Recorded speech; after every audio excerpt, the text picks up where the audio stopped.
오늘 볼 내용에 있어서 필요한 것을 잠깐 정리를 하면, 고린도 도시의 문화가 고린도 교회에 영향을 주고 있음을 우리가 이해하기 위해서 이런 배경들을 살펴봤습니다.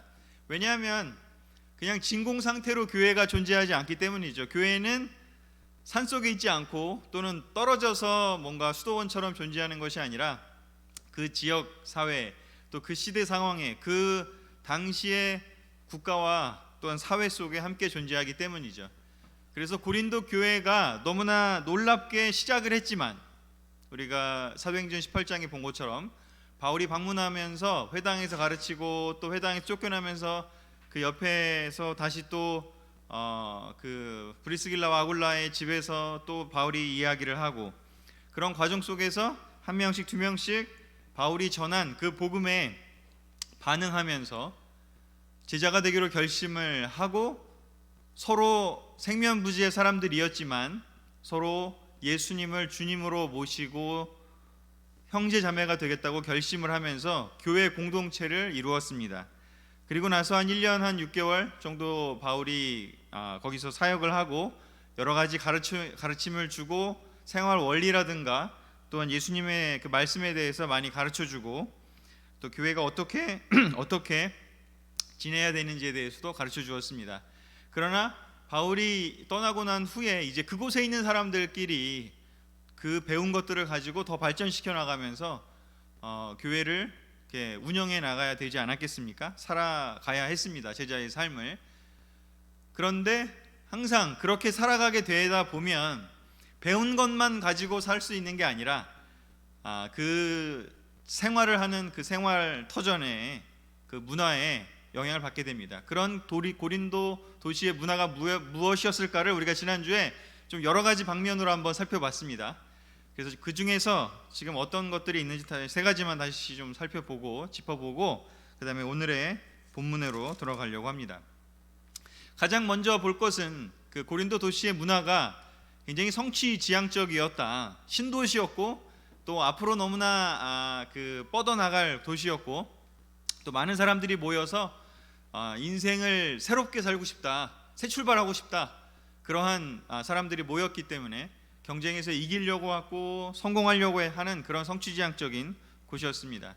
또 하나는, 이거는 뭐 고린도뿐만이 아니라 이제 그 당시에 로마 제국 전체의 분위기였는데, 능력 있는 후원자 찾기에 모두가 혈안이 되어 있었다고 합니다. 뭐 지금도 그런 문화가 남아있긴 하지만 옛날에는 좀 더 심했습니다. 특별히 로마 그 시대에는 능력 있는 후원자가 누구냐, 나의 후원자가 누구냐, 나를 끌어줄 사람이 누구냐에 따라서 내 성공의 그 커리어가 결정이 되는 그런 사회였습니다. 인맥 중심의 사회였던 것이죠. 그래서 능력 있는 후원자를 찾는 것에 대부분 혈안이 되어 있었습니다. 자기가 아무리 기술이 있고 놀라운 그 지식이 있더라도 자기를 서포트해주고 도와주고 끌어줄 수 있는 후원자가, 사회적 지위가 어떠냐에 따라서, 그 후원자의 그거에 따라서 자기가 어디까지 갈 수 있는지가 한계가 지어졌다고 합니다. 그래서 능력 있는 후원자 찾기에 혈안이 되어 있었고요. 세 번째는 겸손이 미덕인 곳이 아니고요, 자기를 드러내고 홍보하고 자기를 자랑해서 그걸 오히려 좋게 여겼고, 그래서 그걸 통해서 사람들이 더 많이 자기의 상품을 사주고 또는 자기의 말을 들어줄 수 있는 그런 시대였던 거죠. 말하자면 지금의 시대와 어떻게 보면 중세시대 때보다 더 비슷하다고도 할 수 있습니다. 조금 다른 면이 있긴 하겠지만, 자, 이러한 문화 속에서 고린도 교회가 점점 처음 바울이 전해줬던 그 복음에서 벗어나서 뭔가 이렇게 변질되고 뭔가 영향을 받은 상황이 되었던 것입니다. 그래서 그런 내용들이 이제 앞으로 나오게 될 텐데요, 그런 부분이 어떻게 이 고린도 교회에 영향을 주었는지, 또 바울은 그래서 그것을 어떻게 바로잡으려고 하는지가 이제부터 본문에 나오는 내용이 되겠습니다. 자, 고린도전서 1장 이제 10절에서부터 오늘은 2장 16절까지, 2장 끝까지 1장과 2장에 대해서 좀 보려고 합니다. 자, 고린도전서 1장 그 10절에서 2장 16절의 내용을 보려고 하는데, 지난주에 말씀드린 것처럼 이제 바울이 서론으로 인사와 우리의 만남이, 우리의 정체성이 무엇인가를 얘기를 했다면 이제 현실적인 이야기를 하기 시작을 합니다. 그 첫 번째가 무엇이었는지 한번 읽어보도록 하겠습니다. 고린도전서 1장 10절과 1장 12절을 제가 적어왔는데요. 한번 거기를 한번 읽어보도록 하겠습니다. 시작. 형제 여러분, 내가 우리 주 예수 그리스도의 이름으로 권합니다. 부디 서로 갈라지지 말고 의견을 모아 한 마음 한 뜻으로 굳게 연합하십시오. 여러분이 저마다 나는 바울파다, 나는 아볼로파다, 나는 베드로파다, 나는 그리스도파다 하고 말한다니, 그리스도가 그렇게 나누어졌습니까? 하고 이제 이야기를 하게 됩니다. 자, 첫 번째로 바울이 지적하고 싶은, 또 지적해야만 할 사항은 무엇이었느냐? 그들이 갈라졌다라는 것입니다. 사실 이 당시에는 교회가 이렇게 지금처럼 이렇게 예배당이 하나의 건물에 있어가지고 다 같이 모이기를 자주 하는 곳은 아니었습니다. 예전에 그 1세기 당시의 교회는 가정교회 한 50명, 60명 이 정도 모일 수 있는 그러한 그 좀 사회적 지위가 있는 사람의 집에서 모이는 그런 가정교회 형태를 여러 교회가 이렇게 띄었고, 그런 상황에서 이렇게 만났다고 합니다. 그래서 자연스럽게 전체가 모여서, 교회가 커지면 커질수록 이야기하기는, 함께 모여서 전체가 다 같이 예배 보기는 쉽지 않죠. 어쩌면 요즘 우리도 작년과 올해를 생각하면 좀 그런 비슷한 측면이 있는 것 같아요. 이때의 모습으로. 왜냐하면 여기 자주 모여서 수요일마다 또 일요일마다 전체가 모여서 지나가면서도 아유 안녕하세요 이러면서 아유 저 친구, 저 형제, 저 자매 잘 지내고 있구나, 못 지내고 있구나, 이렇게 오며 가며, 우리 바이블톡이 아니더라도, 우리 가정교회가 아니더라도, 우리 바이블톡이 아니더라도 그렇게 느끼기가 쉬웠을 수 있을 텐데, 그런데 지금 이 코로나 때문에 지금은 가정별로 또는 바이블톡별로 모임을 주로 하게 되고, 또 온라인으로는 물론 전체가 모일 수는 있긴 하지만 이것이 뭔가 서로를 교제하는 부분에 있어서는 조금 제한이 있는 것도 사실인 것 같습니다. 그러기에 어쩌면 이 상황이 우리와도 연결되는 부분도 있지 않을까라는 생각이 듭니다. 어디에거나 사람의 그 속성 중에 하나가 무엇이냐면 이렇게 파당을 나누는 속성이 좀 있는 것 같습니다. 그리고 어떤 현실적인 어떤 문제에 대해서 의견이 갈릴 수가 있는 것이죠. 그래서 그런 문제들이 또 고린도 교회에 생겼던 것 같습니다. 근데 이 문제는 굉장히 심각한 문제가 되겠죠. 왜냐하면 서로 갈등이 일어나게 되고 서로 경쟁하는 그런 모습, 제가 좀 아까 보여드렸던 것처럼 뭔가 교회가 교회다워야 되는데 교회다운 것이 아니라 그 고린도 도시의 문화, 그 로마 제국의 문화, 좀 아까 보여드렸던 모습이 여기 지금 그대로 나타나고 있습니다.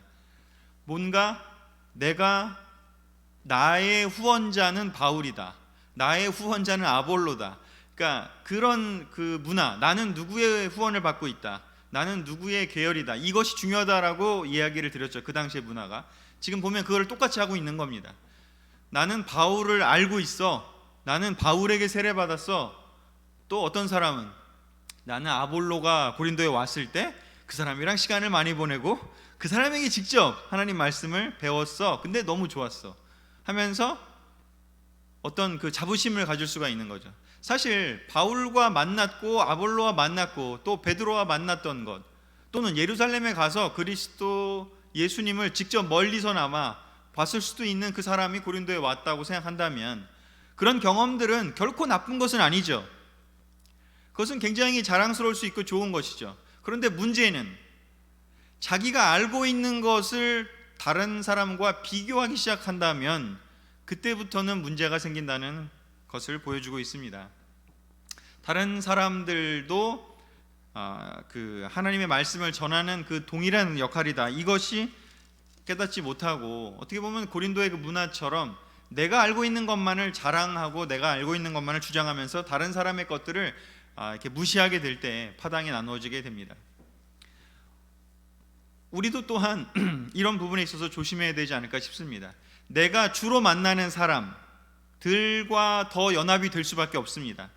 내가 주로 마음을 나누는 사람들과 연합이 되다 보면 나와 좀 덜 만나는 사람들에 대해서 판단할 수 있고 평가할 수도 있는 것이 우리의 또 상황이 될 수가 있습니다. 그래서 그런 부분에 대해서 우리가 조심해야 되는데요. 자, 이제 이렇게 문제를 제기했지만 바로 이 문제에 대해서 들어가지는 않고요. 3장, 4장에서 이 문제에 대해서 차근차근히 하나씩 설명을 하고 있습니다.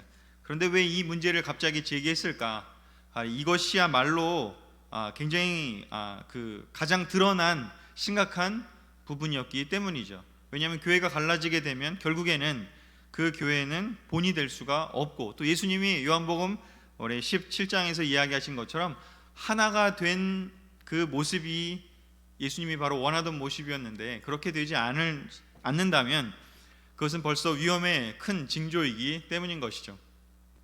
자, 그래서 가장 여러 가지 문제들이 뒤에도 많이 나오지만 그 중에 첫 번째로 갈라져서 서로 싸우고 있는 것을 이제 지적을 하게 됩니다. 자, 이 부분에 대해서 지적을 한 후에 바울은 이제 무엇을 얘기하느냐, 바로 이 1장 중반 후반과 2장에서 무엇을 얘기하는가를 세 가지를 이제 살펴보려고 하는데요. 그 세 가지에 있어서 첫 번째는 무엇인지, 바로 복음에 대해서 바르게 알아야 문제가 해결된다라는 것을 바울은 이야기하고 있습니다. 그 파당의 문제, 그 분열의 문제를 직접적으로 설명하는 것은 좀 뒤에 하고 본질적인 것에 대한 이야기를 하는 것이죠. 뭔가 분열이 일어나고 갈등이 일어난다는 이야기는 그것은 복음을 올바르게, 기쁜 소식을 올바르게 지금 알고 있지 못하기 때문에 벌어진다라고 이야기를 하는 것입니다. 자, 그것은 그러면 그 바르게 알지 못한 것에 대해서 바울은 어떻게 이야기를 하고 있는지 우리 1장 13절 또 17절 그리고 일단 두 구절만 읽어보도록 하겠습니다. 시작. 그리스도가 그렇게 나누어졌습니까? 바울이 여러분을 위해 십자가에 못 박혔습니까? 아니면 여러분이 바울의 이름으로 세례를 받았습니까? 그리스도께서는 세례를 주라고 나를 보내신 것이 아니라 기쁜 소식을 전파하라고 나를 보내셨습니다. 네, 일단 여기까지만 보고요. 1장에 나온 거니까요. 자, 바울은 이야기를 합니다. 여러분이 받은 그 복음은 여러분이 그렇게도 자랑스럽게 생각하는 바울이나 아볼로나 베드로 때문에 된 것이 아니라 바로 예수님의 십자가의 그 희생 때문에, 바로 예수님의 부활 때문에 바로 여러분이 구원을 받았고 또한 제자가 될 수 있었다라는 것을 지적하고 있습니다. 바울의 이름으로 세례를 받았습니까? 라고 이야기를 하면서 그리스도께서는 세례를 주라고 나를 보내신 것이 아니라 기쁜 소식을 전파하라고 나를 보내셨습니다 라고 이야기합니다. 여기서 잠깐 볼 수 있는 것은 바울이 세례를 주었다라는 것이 되게 자랑스러웠던 사람이 있었던 것 같습니다. 아까도 얘기한 것처럼 아볼로를 통해서 성령부라고 세례받은 사람, 또 베드로를 만났던 경험이 있던 사람, 그래서 세례 자체가 나쁜 것이 아니라 바로 세례의 의미, 바로 세례의 주인, 세례 받을 때 우리가 무엇을 하죠? 마지막에 우리 고백하는 거 있죠? 여러분의 고백은 무엇입니까? 라고 우리가 물어봤지 않습니까? 예수님은 나의 주님입니다. 주님은 예수님입니다. 예수님은 나의 주님입니다. 자, 우리가 세례의 본질을 생각을 하면 바로 예수님이 나의 주님이다. 이제 나는 예수님의 말씀에 순종할 거다. 바로 그것을 고백하는 것이 세례의 핵심이었습니다. 로마서 6장에 뭐라고 나옵니까? 세례는 예수님과 연합하는 것이다 라고 나오지 않습니까?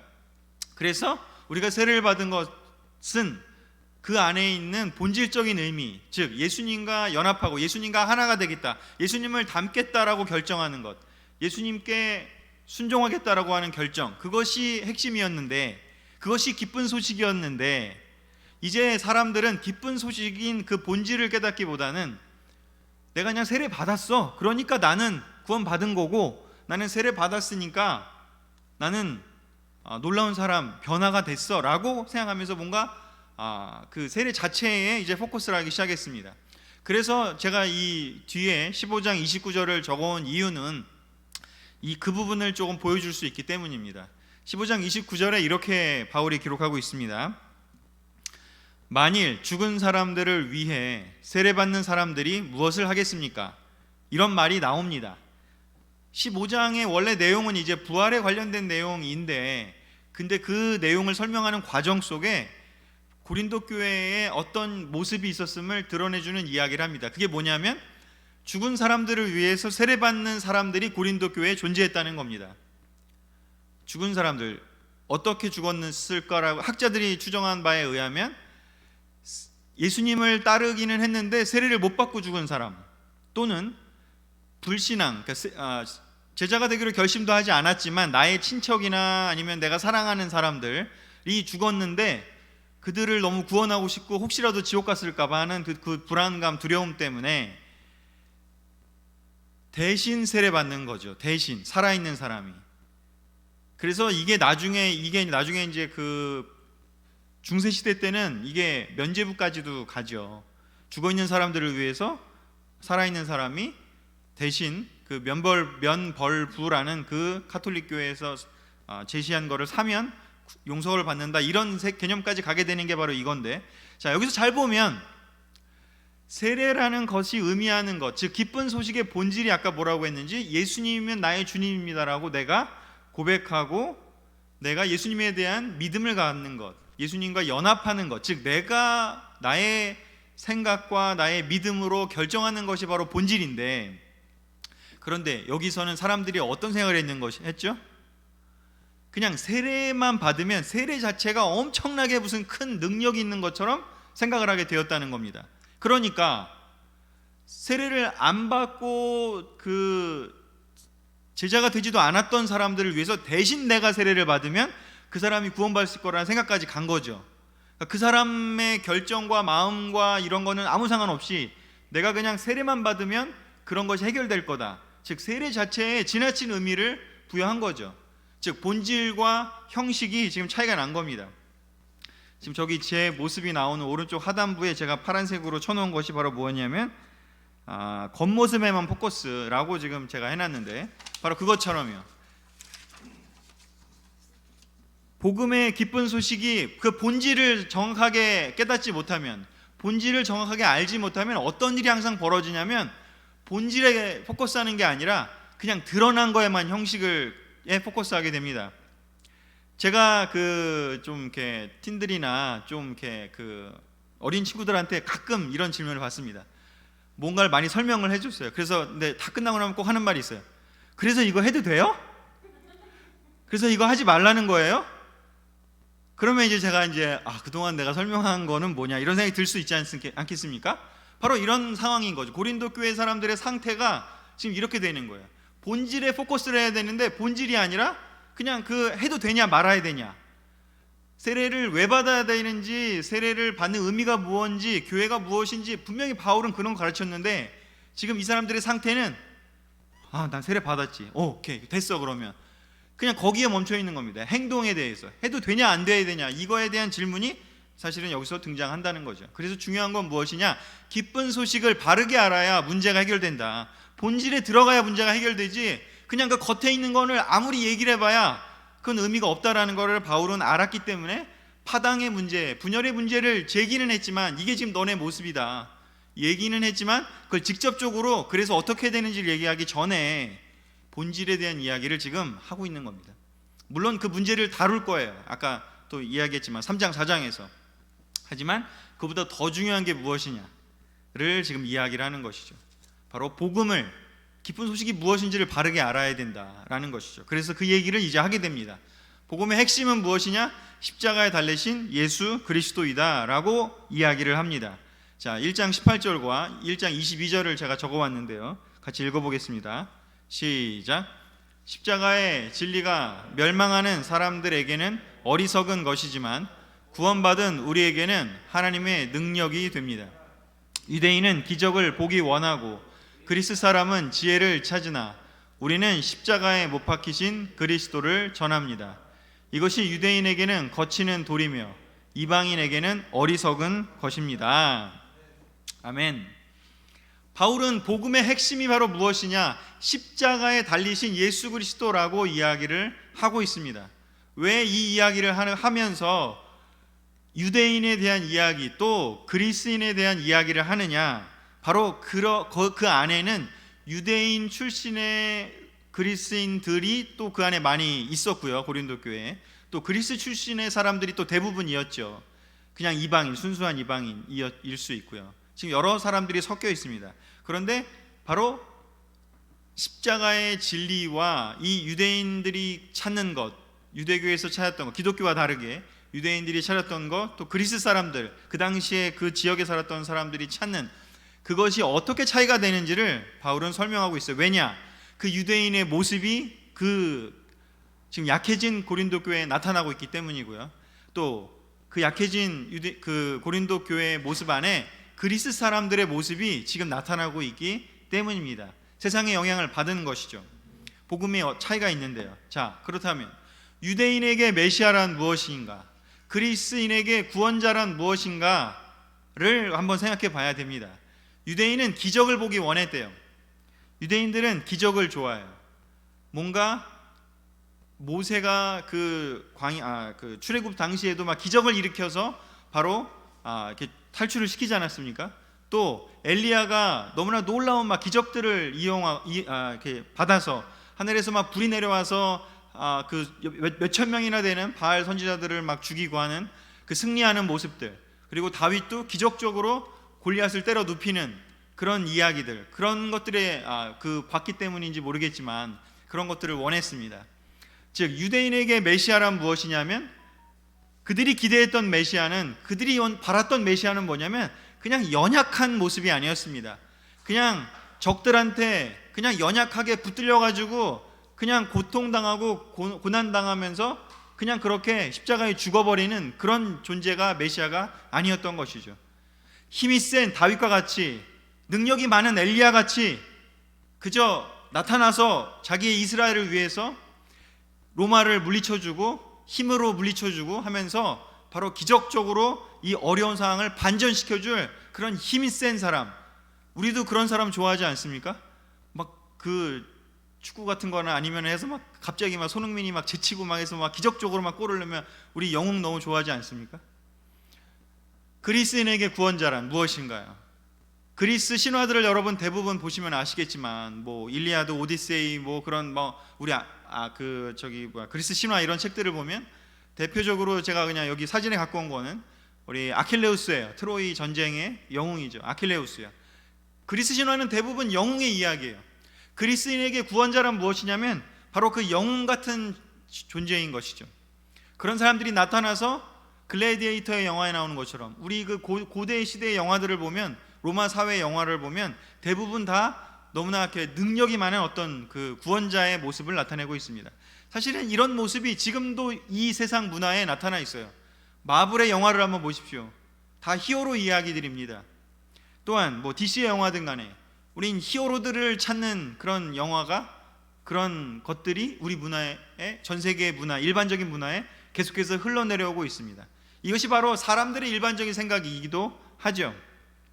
근데 그들이 보기에 십자가에 달린 예수님은 이건 영웅이 아니죠.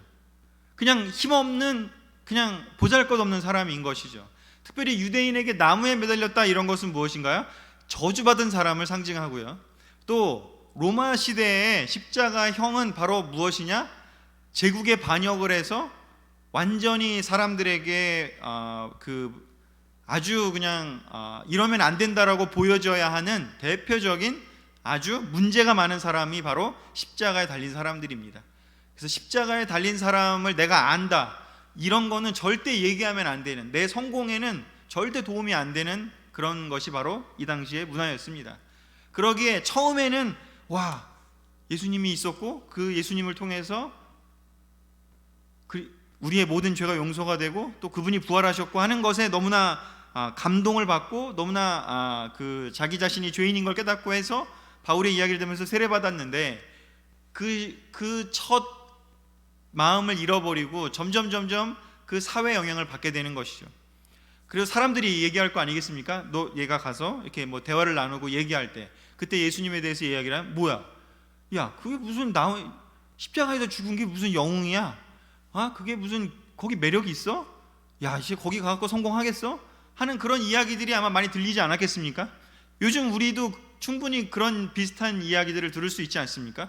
요즘 교회 다닌다고 하면 너무 고귀하구나, 너무 훌륭하세요, 이런 이야기를 주로 듣습니까? 아니죠. 그 사회에 뒤떨어진 것 같고, 뭔가 문제가 이렇게 뭔가 나약한 것 같고, 뭔가 성공을 못할 것만 같고, 뭔가 부정적인 이미지가 지금 사회에도 많습니다. 어쩌면 고린도 지역에 있는 크리스찬들이 겪었던 게 지금 우리가 겪는 거랑 별반 차이가 없는 것이죠. 그래서 바울은 이야기하고 있습니다. 복음의 핵심은 바로 십자가에 달리신 그리스도라고 이야기를 하고 있습니다. 1장 30절 같이 읽겠습니다. 시작. 여러분은 하나님 때문에 그리스도 예수님 안에 있게 되었는데, 예수님은 하나님께로부터 와서 우리의 지혜가 되셨고, 또 우리를 의롭게 하고 거룩하게 하며 우리 죄값을 지불하여 우리를 구원해 주신 분입니다. 아멘. 이 구절 말고도 앞뒤의 여러 구절을 통해서 바울은 지혜에 대한 이야기를 많이 하게 됩니다. 기쁜 소식, 즉 복음의 핵심은 무엇인지 십자가 달리신 그리스도인데, 그 그리스도를 보내신 분이 바로 누구냐면 하나님이라고요. 그 보내신 분이 하나님이고, 또한 그 하나님 때문에 우리가, 그 하나님께서 예수님을 보내신 것 때문에 그 예수님의 삶의 방식, 그것이 우리의 지혜가 된 것이고, 또 그 예수님의 희생 때문에 우리가 의롭게 되었고, 우리가 거룩하게 되었고, 우리가 구원이 되었다라고 하는 이야기를 합니다. 그런데 잘 생각해 보면 세상에서 이야기하는 구원과 로마 사회가 주장했던 구원과 또 유대인들이 원했던 그 구원과 복음의 구원은 차이가 있습니다. 무엇보다도 차이가 나는 것은, 세상의 구원은 내가 노력해서 다른 사람보다 우위에 서는 것, 그것이 구원입니다. 예나 지금이나 똑같죠. 내가 열심히 노력하는 것, 공부를 하든 뭐 연예인이 되든 아니면은 뭐 사장이 되든 내가 노력해서 다른 사람보다 우위에 서는 것이 성공이고, 성공의 다른 말이 바로 구원이 되겠죠. 그리고 또한 그 모든 걸 통해서 나를 드러내고 나를 홍보하고, 내가 이만큼 했어, 내가 누구를 알아, 내가 지금 가지고 있는 재산은 이거야, 내가 가진 정치적인 힘은 이거야 라고 자랑을 하는 것이 세상의 구원이라는 것이죠. 그런데 복음의 구원은요, 내가 노력하는 것은 상관없어, 오히려 나는 죄인입니다를 할 수 있어야 하는 것이죠. 나는 하나님이 필요합니다, 이게 얼마나 연약해 보이는 말입니까? 나는 누군가가 필요합니다라고 얘기하는 게 세상이 보기에는 연약한 것이죠. 그리고 또한 내 노력과 또 물론 필요한 부분이 존재하지만, 궁극적으로는 하나님께서 예수님의 희생을 통해서 우리에게 주시는 것이다, 구원이라는 것이. 우리를 의롭게 하셨고 거룩하게 하는 것에 있어서 나의 역할은 굉장히 미미하고, 전적으로 하나님의 역할, 예수님의 역할이 전적이다 라는 것을 이야기하는 것은 세상이 볼 때는 굉장히 수동적이고 나약하게 보일 수밖에 없다라는 것이죠. 근데 바울은 그래서 그것을 이야기하는 것입니다. 2장 3절에 그렇게 이야기를 합니다. 그래서 여러분과 함께 있을 때 나는 약하였고 두려워하였으며 몹시 떨었습니다. 그 앞에서도요, 내가 하나님 말씀을 전할 때 고상한 말이나 인간의 지혜로 하지 않았습니다. 그것은 내가 여러분과 함께 있는 동안 예수 그리스도와 십자가에 못 박히신 그분의 죽음 외에는 아무것도 알지 않기로 결심했기 때문입니다. 바로 이것을 바울은 결심했고요, 바울이 사실은 이 그리스의 또 중심된 도시 중에 하나였던 다소에서 성장했기 때문에, 또 그리스 문화라든가 그런 것들을 너무 잘 알고 있었기 때문에 사실은 훨씬 더 이런 것들을 사용해서 이야기할 수도 있었을 것이에요. 그런데 그렇게 하지 않으려고 너무나 결심을 했다라는 것이죠. 바로 그것을 통해서 정말 바울이 고린도 교회에 전했던 것을 다시 한번 상기시켜주고 있습니다. 너희가 지금 복음의 그 근본을 잃어버렸다. 그리고 지금 너희가 원래 살았던 그 세상의 영향에 그대로 노출돼서 그대로 지금 행동하고 있다. 그렇기 때문에 나타난 모습은 무엇이냐? 파당을 짓는 것이다, 갈등을 일으키는 것이다, 서로 하나가 되려고 하고 서로 사랑하려고 하는 게 아니라 내가 더 잘났다, 쟤는 문제가 있어, 계속해서 이렇게 이야기하는 그러한 모습으로 나타나고 있다라고 이야기를 하고 있습니다. 복음의 핵심을 잃어버린 사람에게 결국은 죄된 모습이 나타나게 됩니다. 우리도 잘 생각해 보십시오. 무언가 쓴 마음을 가지거나 다른 사람들을 바이블톡 안에서나 뭐 어디에서거나 비난하고 비판하고 예수님의 말씀대로 그 사람에게 직접 가서 나의 힘든 마음이 들었다면 그걸 얘기하고 그 사람이 왜 그렇게 했는지를 설명을 듣고, 또 그래도 안 되면은 두 사람의 더 힘을 모아서 함께 이야기를 하고, 그래도 안 되면은 또 교회 지도자들과 함께 가서 그것을 어떻게든 해결하려고 하는 그런 태도를 갖고 뭔가 정말 하나가 되기 위해 노력하는 그런 모습을 가져야 하는데, 그렇게 하지 않고 계속 그냥 앉아서 자기 말만 들어주는 사람만 만나면서 계속 비난하는 이야기를 하고 있다면 바로 그 파당의 모습이 아니겠습니까? 그런 사람은 문제가 무엇이냐? 바로 복음의 본질을 잊어버렸다라고 바울은 이야기하는 것이죠. 그래서 해결책은 무엇이냐? 그 문제를 갖고 아무리 얘기해봐야 그것은 한계가 있다. 먼저 해야 될 것은 무엇이냐? 그 사람이 복음을 정확히 아는 것이다. 그 사람이 원하는 것이 성공이고요, 그 사람이 원하는 것이 다른 사람보다 우위에 서는 것이고, 그 사람이 원하는 것이 자기를 자랑하는 것이고 드러내는 것이라면, 그런 아무리 감정을 공감해주고 상담에 좋은 그런 스킬을 활용해서 들어준다 한들 그게 해결이 되겠습니까? 절대 될 수가 없는 것이죠. 복음의 핵심이 바로 예수님의 그 희생과 또 하나님이 주신 그 능력 때문에 우리가 제자가 됐다라는 것을 기억해야만 그 모든 문제가 풀릴 수 있다라는 것입니다. 마지막 세 번째로 바울은 이렇게 이야기합니다. 복음은 사람의 지혜가 아니라 하나님의 능력을 통해 전파된다. 함께 읽겠습니다. 2장 3절에서 2장 5절입니다. 시작. 그래서 여러분과 함께 있을 때 나는 약하였고 두려워하였으며 몹시 떨었습니다. 내가 가르치거나 전도할 때 지혜의 설득력 있는 말로 하지 않고 성령님의 능력으로 한 것은 여러분의 믿음이 사람의 지혜에 의존하지 않고 하나님의 능력에 의존하도록 하기 위해서였습니다. 아멘. 바울은 비교하고 있습니다. 사람의 지혜와 하나님의 능력을 비교하고 있습니다. 여러분이 지금 사람의 지혜를 추구해서, 즉 로마 사람들이 지혜롭다고 생각한 그 가치관을 따라가려고 한다면 절대로 하나님의 능력이 여러분 안에 있을 수가 없다는 이야기를 하고 있습니다.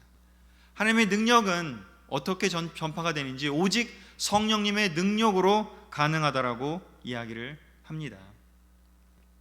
우리의 믿음이, 우리의 구원이 사람의 지혜에 의존해서 오는 것이 아니라 하나님의 능력에서부터 오는 것임을 바울은 깨닫게 되기를 원했습니다. 우리도 한번 생각해 봅시다. 우리가 언제 우리가 구원의 기쁨을 느끼고 우리가 어떻게 예수님의 제자가 되기로 결정을 했는지 그 처음을 한번 생각해 보십시오. 우리는 정말 누군가를 구원하고 돕기 위해서 같이 가서 얼마나 많이 이렇게 기도하고, 또한 복잡한 여러 가지 얘기하는 것이 아니라 진짜 성경을 같이 보고 하나님 말씀이 성령님의 힘으로 전파되기 위해서 오직 어떤 다른 교제나 이런 것보다도 그냥 성경에 있는 내용을 가지고 예수님에 대해서 이야기하려고 애를 썼습니까? 그리고 그때 사람들이 변하는 것을 느꼈습니다. 그리고 그때 우리 또한 자유로워짐을 느꼈습니다. 잘 생각해 보십시오. 우리가 언제 기쁨을 느끼고 자유를 느꼈나?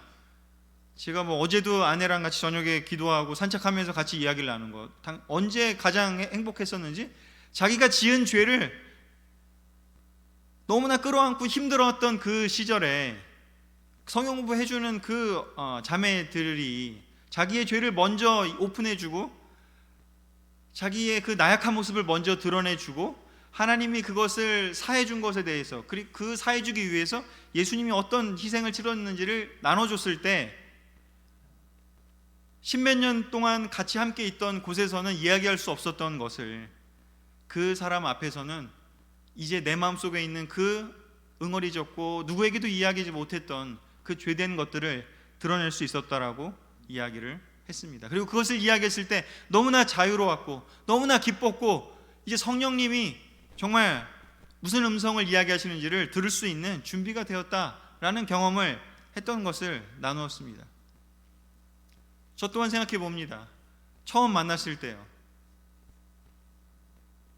제가 처음 만났을 때 강동지 목사님하고 성경공부를 했는데 본인이 얘기를 하지만 연대에 와가지고 나는 공고 출신이다 그러면서 정말 그냥 성경만 가지고 아무 교재도 없고 성경만 가지고 이야기를 하고 저에게 성경공부하는 과정 속에서 제가 복잡한 여러 가지 이야기를 했지만 그런 걸 떠나서 그냥 단순하게 제 마음을 파고 들어와서 너 정말 하나님 사랑하느냐, 너의 죄가 무엇이냐, 그냥 그 단순하게 그런 것들을 파고 들었을 때 제가 제 마음 속에 있는, 제 경험 속에 있던 그 죄책감이 담겨져 있던 그 죄들을 그냥 이야기를 했을 때 그때 비로소 제 안에 성령님이 다시 들어오실 수 있음을 깨달을 수 있게 되었고 저 또한 기쁨을 느낄 수 있었습니다. 그러나 시간이 흐르면서 고린도 교회가 그랬던 것처럼 어쩌면 훨씬 더 복잡해지고 훨씬 더 뭔가 다른 것을 해야 될 것 같고 뭔가 우리가 세상에서 하는 좋은 것들을 더 많이 해야 될 것 같고, 물론 그런 게 나쁘다는 게 아닙니다. 여기서 얘기하는 지혜라는 게 아주 그냥 우리 그렇다고 해서 무조건 나가서 예수 천국 불신 지옥 그렇게 하는 게 지혜롭다 이렇게 얘기하는 게 아니죠. 왜냐하면 바울도 지금 엄청나게 지혜롭게 설명하고 있지 않습니까? 그래서 그런 어떤 설명하는 부분의 지혜가 아니라 여기서 얘기하는 지혜는 바로 로마 문화가 추구했던 방식이 바로 지혜로운 방식이라고 생각했던 것, 바로 그것을 이야기하는 것이죠.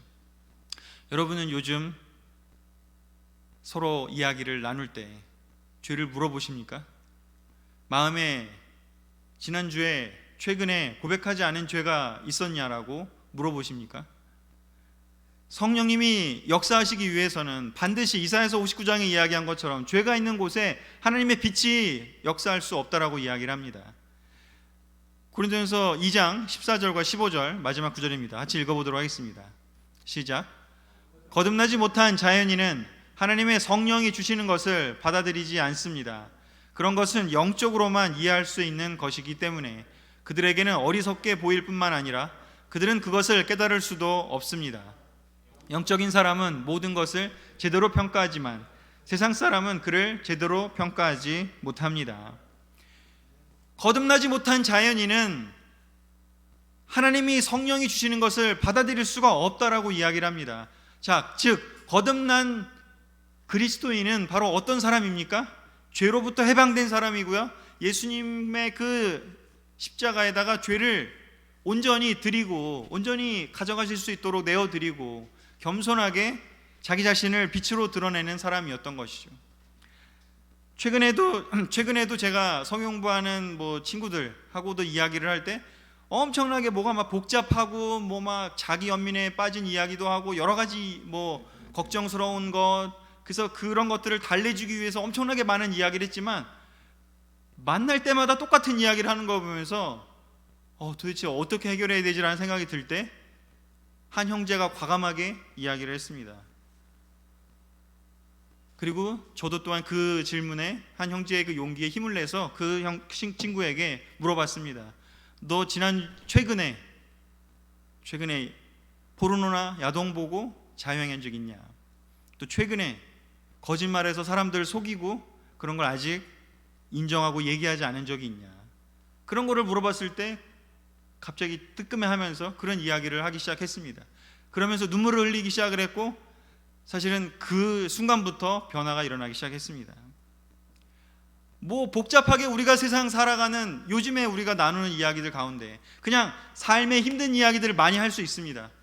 근데 계속해서 삶의 힘든 이야기를 계속 들어준다고 해도 그것이 해결될 수 있을까요? 그것이 궁극적인 해결이 될 수 있을까요?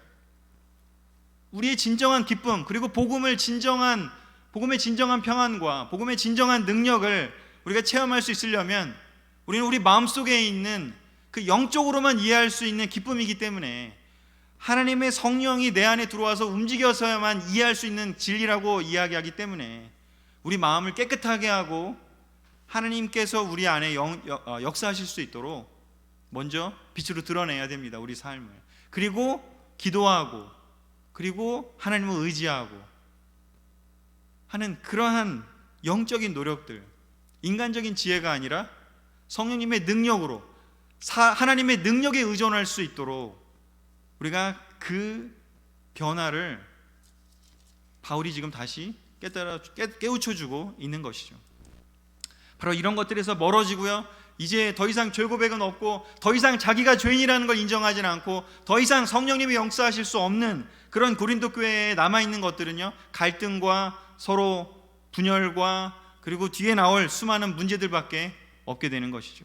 그런 것이 오픈되지 않고 내가 죄인인 것을 드러내지 않고 하나님의 성령이 역사할 수 없는 그런 기도가 나약해진 그런 공동체에는 문제밖에 있을 수가 없는 것이죠. 그래서 바울은 먼저 그 부분을 명확하게 복음에 대한 본질을 정확하게 깨우쳐 준 후에 드디어 이제 3장 4장부터 그 분열을 어떻게 그러면 해결할 수 있는지를 차근차근 설명하게 됩니다. 다음 시간에 그 부분을 보기로 하고요. 오늘 정리하도록 하겠습니다. 자, 지금 2장에서 나온 모습을 통해서 바울은 이렇게 이야기를 하는 것이죠. 고린도 교회는 세상의 영향을 받아 죄 가운데 있다. 해법은 무엇이냐? 기쁜 소식을 바르게 세우는 것이다. 바르게 다시 배우는 것이다. 그래서 이것을 우리에게 적용한다면요, 여러분, 성경 공부를 그냥 한 번 하고 끝날 일이 아닙니다. 지금 어떻게 보면 고린도 교회에 성경 공부 다시 하는 거예요. 처음 가서 알려줬던 거. 지금 그것을 다시 바르게 세워야 되는 것이죠. 세 번째요, 하나님은 성령님을 통해서 그 비밀을 전해주셨다는 것을 우리가 깨달아야 됩니다. 그저 거듭나지 못한 자연인의 방법으로는 절대로 깨달을 수가 없는 바로 하나님의 비밀입니다. 예수 그리스도의 십자가를 이해하고 그분의 부활을 통해서 우리가 새로운 삶을 살게 되었다는 그 비밀은 성령님을 통해서 우리 삶의 변화가 일어나는 것이지 결코 자기의 힘과 자기의 능력과 인간의 지혜로는 도저히 그것을 깨달을 수도 없는 것이라는 것을 바울은 여기서 이야기하고 있습니다. 자, 오늘 여기까지 하도록 하겠습니다. 감사합니다. 아멘.